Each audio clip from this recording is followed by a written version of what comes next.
ranking the best running backs in Madden 25. And we're here with our first running back tier list of Madden 25. And for this tier list, we're going to start the overall at 80. And we're just going to jump into the first couple of cards right here. First up, we are going to have Kenneth Walker III. And with running back, there are some really important ratings I do want to talk about. So Kenneth Walker right here, 80 speed, 80 acceleration. It's not really too great, but 81 carrying. The biggest rating I think on running back right now that can really separate him though, this right here, that's spin move rating. Now, once you hit 85 on all Madden, if you guys have played college football at all, remember the Quinshon Judkins spin, you pretty much get that, which it is absolutely insane. 85 spin, what we're looking for. A high juke move is nice as well. The juke move is a little bit underrated in this game, but the spin I think is what is overpowered. I was looking at running back as a whole. Kenneth Walker is either a D or an F tier caliber card. Given the position as a whole, I'll slightly put him D. I don't hate that. I'll put Kenneth Walker. He's gonna start off our D tier. After that, we also get Jonathan Taylor coming in at an 80 overall with 80 speed, 81 acceleration. This time again, no real crazy spin or juke and nothing really crazy as a receiver. Pretty similar card in my opinion to Kenneth Walker, gonna be in the D tier. This time we have Isaiah Pacheco that has 79 speed, 81 acceleration, and this time does hit that 80 juke move, but I think the speed is a little bit too low. Like 80 was already kind of tough for me to put in the D tier. Isaiah Pacheco is gonna be in the F tier for us. After that, we get 80 overall Breece Hall that has 79 speed. Once again, does hit the 80 juke move, but like Isaiah Pacheco, I have very similar thoughts to him as well. I'm also going to put this Breece Hall in F. We also get ultimate alumni Saquon Barkley right here. This time he has 81 speed, 81 acceleration, and also has 80 break tackle. No real crazy juke or spin move. This honestly isn't the worst running back in the world. Maybe overrating him a little bit right now. We're gonna come back to this. I'm gonna place him C right now. And for our last 80 overall right here, we have Miles Sanders, 80 speed, 82 acceleration. This time hits the 80 for juke, only 70 break tackle, but Miles Sanders, I would say he is the best running back on this D tier level. A little bit better than Kenneth Walker and Jonathan Taylor. Now we get pre-order Christian McCaffrey right here, and this card has 81 speed, 83 acceleration, 85 agility, and also has that 83 juke move, and even a decent receiver right here with 79 catching, 72 short route running. This CMC right here is deserving of the C tier as well. I think he's a little bit better than these D tier caliber guys. Then we get 81 overall Travis Etienne. This card has 80 speed, 81 acceleration. This time 80 plus juke move, 80 change of direction, 81 break tackle. So Etienne I think is pretty similar to the other D tier caliber guys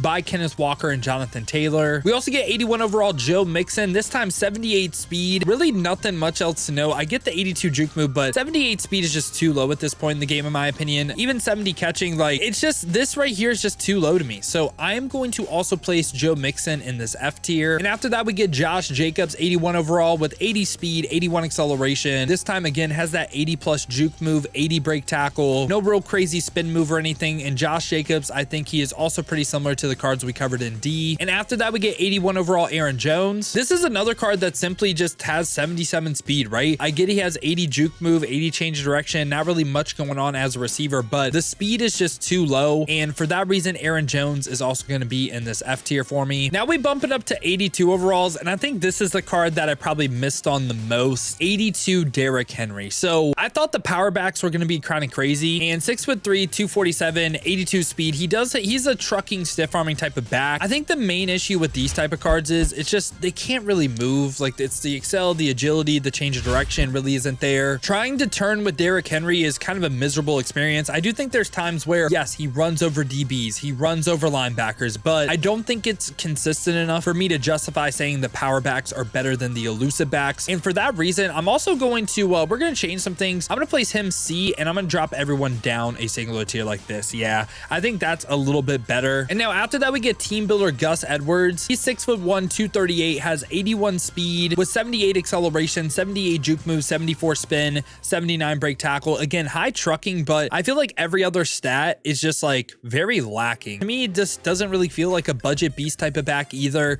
For me, Gus Edwards, I think is more along the lines of like a D tier caliber player. We're also getting 82 overall Saquon Barkley. He's going to have 3 cards in today's video, but this card has 82 speed, 82 acceleration, 84 agility, 81 juke move, 80 change of direction, 82 break tackle. Not the best receiving stats, but Saquon for me is just an extremely balanced back. I think he does a little bit of everything. Like I think Saquon, this is like the perfect representation. I think like C tier, by the way. Like he is just overall solid. Also, this is a question for the comments as well. Early in the year, let me know if you guys want me to go over legend set pieces. It's not technically like a legend, it's an AKA card, but these lower overall versions of higher overall cards. We're going over 82 Chris Johnson today, but if you guys do just want me to go ahead and go over the full Chris Johnson, that's it. But this card has 83 speed, 82 acceleration. This time, 82 juke move, 82 spin move. Not bad. 80 change of direction, 79 break tackle. I think Chris Johnson is a little bit better than Derrick Henry and Saquon. I'm going to go ahead and make him, he's either top end to C or like the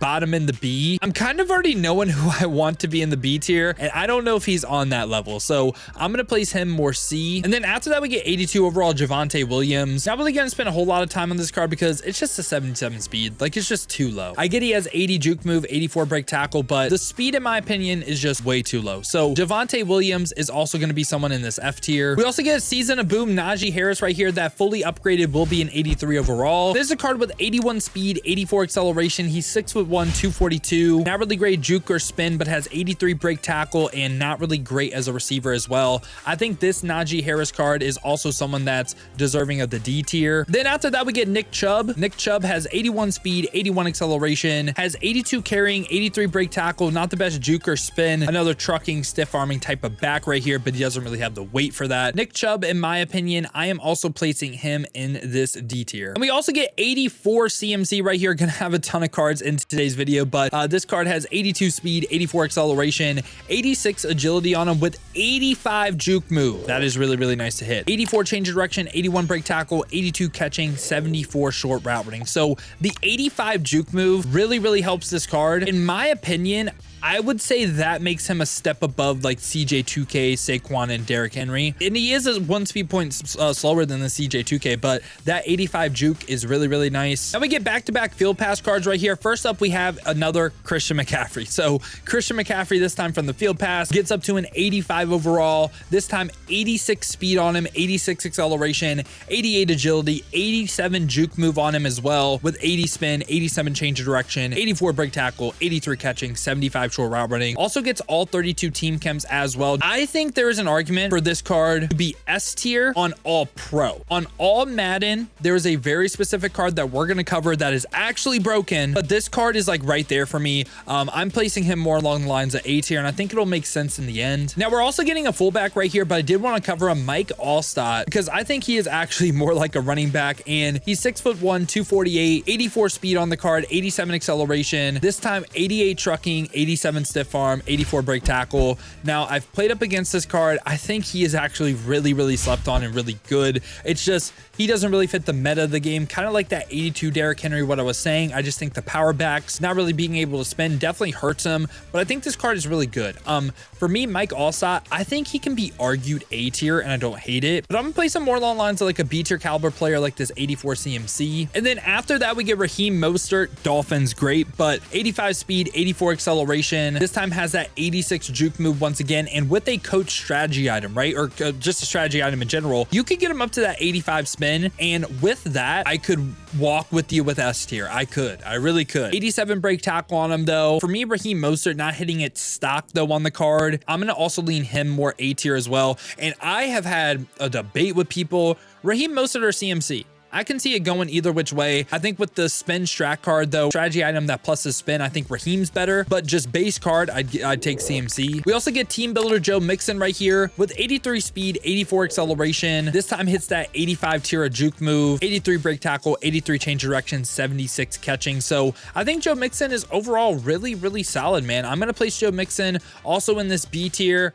I may drop down CMC. I might have to. We get a card that I know a lot of people want, but not a lot of people have. It's 85 overall Saquon Barkley. I know a lot of people haven't gotten their ultimate alumni token, which is an actual joke, but 85 speed, 85 acceleration, 87 agility on the card with 85 juke move as well, 86 break tackle. I think this Saquon card is again really, really good, man. For me, I am also going to place him in the A tier by Raheem Mostert and CMC. I would say these two cards are probably better though. Now we get rookie premier Jonathan Brooks. I'm recording this the same night they were supposed to drop at 1:30. They didn't come out. It's currently 7:30, me recording this video for tomorrow. So if he drops and his stats change, I should have it updated by the time I release this video. My luck recently, I'm probably going to drop this video, then rookie premieres are magically going to come out. Watch. But anyway, this card has 83 speed, 85 acceleration. Now they did say they are waiting to drop these cards to maybe change some ratings, so he might be a little bit better. But right now, the way way this Jonathan Brooks card looks to Rookie Premier, I think he's basically just Team Builder Joe Mixon. I'm going to place him in the B tier, and yeah, I'm going to drop down CMC. I'm gonna drop down CMC into C. I think that looks a little bit better because it's the 82 speed for me, but he can make up for it as a receiving back. I'd take these three guys over him though. And then after that, we're gonna talk about CJ2K right here. So he technically has two cards, but they're basically the same card. So you have this card art CJ right here, and you have this one right here, the Vintage Hero. I believe they're going for the same amount as well. I mean, this one's like 100K less, but this one right here, the thing that changes is their X Factor. So Vintage Champions have better X Factors, cheaper AP, and longer active time. Shout out Mut.gg for just explaining that very simply. You're gonna see it's a 1 AP and it starts on for 4 plays. You can also get the Steamroller as well. So he gets AKA Evasive, which pre-lit X Factors were 2 weeks into the game. Kind of crazy, but he's also 87 speed, 86 acceleration, but the biggest thing, 85 spin move. This card on all Madden is actually cheating. It's not as crazy on all pro. Like on all pro and just regular, just base head-to-head seasons, not ranked, not gauntlet, not champs. This card is honestly more along the lines of like here, and we have a loaded S tier. But with how good this card is on all Madden, he is the S tier. If you played up against him with that spin move, or if you've used them as well, like next level good spin move. And then the final card we have right here is LTD Derrick Henry. Again, I missed on my take pretty bad, thinking this was going to be the best running back, but 84 speed, 82 acceleration. Again, trucking, stiff arming type of back, same exact height and weight as before. This Derrick Henry, he doesn't really fit the meta of the game in my opinion. I would say he's more along the lines of like Mike Allstott. I would rather use Saquon, Raheem, and CMC, and I guess that still makes him a top 5 running back in the game technically, but I also wouldn't pay that price for him. But yeah, boys, this has been my thoughts on the running back position in Madden 25 Ultimate Team. Let me know your guys' thoughts down below in the comments. Let me know what you agree with, what you disagree with. Who do you think should go up? Who do you think should come down? And if you guys did enjoy this video though, want to stay up to date with everything that's the best here in Madden 25, make sure to leave a like and subscribe here on YouTube. Or if you guys want to watch me use some of these cards live, been streaming here on both YouTube and Twitch. To watch on the YouTube, make sure to hit that noti bell as well. You'll be notified every time I upload or go live here. Or if you want to watch on the Twitch, check the links in the description, hit that Twitch with a follow. But if you guys do want another video to watch, check out this one right here.